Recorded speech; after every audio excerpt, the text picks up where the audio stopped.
3 வருடங்களுக்கு முன்பு கோட்டைப்பட்டினத்திலிருந்து சென்ற ராஜ்கிரண் சித்திரவதை செய்யப்பட்டு படுகொலை செய்யப்பட்டார். இவ்வாறாக 850 மீனவர்கள் படுகொலை செய்யப்பட்டிருக்கிறார்கள். ஆனால் இதுவரைக்கும் இலங்கையினுடைய ராணுவத்தின் மீது எந்த ஒரு வழக்கும் பதிவு செய்யப்படவில்லை. சர்வதேச மட்டத்தில் எந்த விதமான நடவடிக்கையும் மேற்கொள்ளப்படவில்லை. இந்திய அரசு முறையான சட்டப்பூர்வமான ஒரு கண்டிப்பையோ நடவடிக்கையோ மேற்கொள்ளல. 850 பேரை கொலை செஞ்சும் வழக்கே இல்லாமல் சுத்தி கொண்டிருக்கிறது இலங்கையினுடைய கப்பல் படை. இவ்வளவு தூரம் தமிழ்நாட்டு மீனவனை கொலை செய்யலாம் என்று இந்திய அரசே ஒப்புதல் கொடுத்ததை போல ஒரு வழக்கை கூட பதிவு செய்யாமல் கடத்தி வருகிறார்கள். இப்பொழுதும் எந்த வழக்கையும் பதிவு செய்வதற்கு காவல்துறை மறுக்கிறது.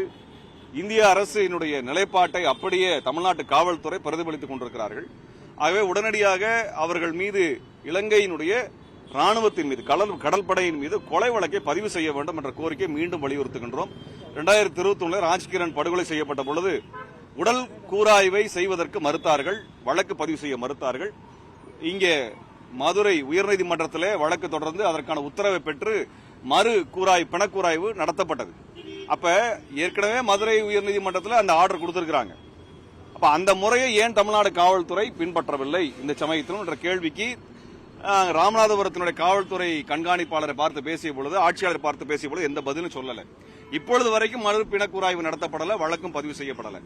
இது என்னன்னு கேட்ட பொழுது அவங்க என்ன சொல்றாங்க, இலங்கையினுடைய கடல் பகுதியில் நடந்ததுன்னு சொல்றாங்க. இலங்கையின் கடல் பகுதியில் நடந்தது என்று எப்படி உத்தரவாதப்படுத்துறாங்க இதுவரைக்கும் எந்தவித ஆதாரத்தையும் கொடுக்கல. ஒருவேளை இலங்கையின் கடற்பகுதியில் நடந்தது என்றால் அதை இலங்கை அரசு நமது நீதிமன்றத்தில் வந்து தெரிவிக்கட்டும். இரண்டாவது, இலங்கை கடற்பகுதியில் கொலை நடந்தால் இலங்கை அரசும் கொலை வழக்கை பதிவு செய்ய வேண்டும். அந்த வழக்கை ஏன் இலங்கை அரசு பதிவு செய்யவில்லை என்று இந்திய அரசு கேள்வி கேட்க வேண்டும். இது குறித்தான புகாரை சர்வதேச மன்றத்தில் அளிக்க வேண்டும். இப்படி எதுவுமே நடக்காம ஒவ்வொரு முறை கொலை பண்ணிட்டு இருக்கிறாங்க. நாங்க போராட்டம் நடத்த வேண்டியது இருக்கிறது. தமிழ்நாட்டிலிருந்து முதல்வர் கடிதம் எழுத வேண்டியது இருக்கிறது. அந்த கடிதத்துக்கு எந்த பதிலும் இல்லை, எந்த நடவடிக்கையும் இல்லை. இச்சமயத்தில் தான் சிங்கள கடைகள் தமிழ்நாட்டில் பெரிய வணிகத்தை பண்றாங்க. பல 100 கோடி ரூபாய் சம்பாதித்துக் கொண்டிருக்கிறார்கள்.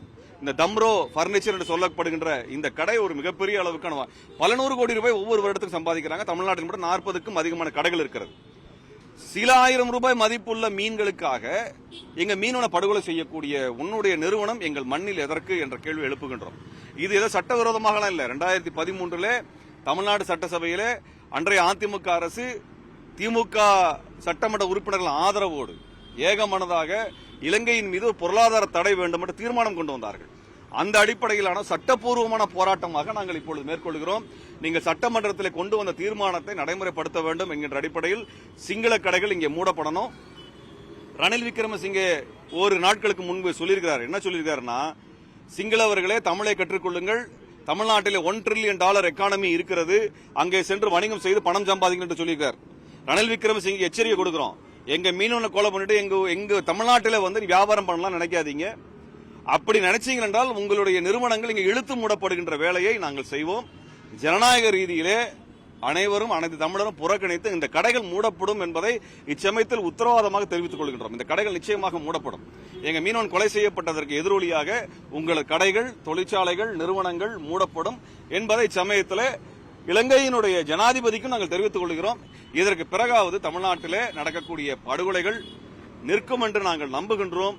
இல்லை என்றால் இந்த போராட்டம் மேலும் மேலும் தீவிரமடையும். நாளை தூத்துக்குடியில போராட்டம் இருக்கிறது, நாளை மறுநாள் திருச்சியில இருக்கிறது, அதற்கு அடுத்த நாள் தஞ்சையில இருக்கிறது, அதற்கு பிறகு வேலூர்ல இருக்கிறது. இப்படி தொடர்ச்சியான போராட்டங்கள் திட்டமிடப்பட்டிருக்கின்றன. ஆனால் ஆகவே இதை எளிதெல்லாம் விடமாட்டோம். எங்களுக்கு உரிய பதில் கிடைக்கணும். தமிழ்நாடு முதல்வரை நாங்கள் கேட்டுக்கொள்கிறோம், உடனடியாக அதற்கான கொலை வழக்கை பதிவு செய்யுங்கள். தமிழ்நாடு காவல்துறை பதிவு செய்ய மறுக்கிறது.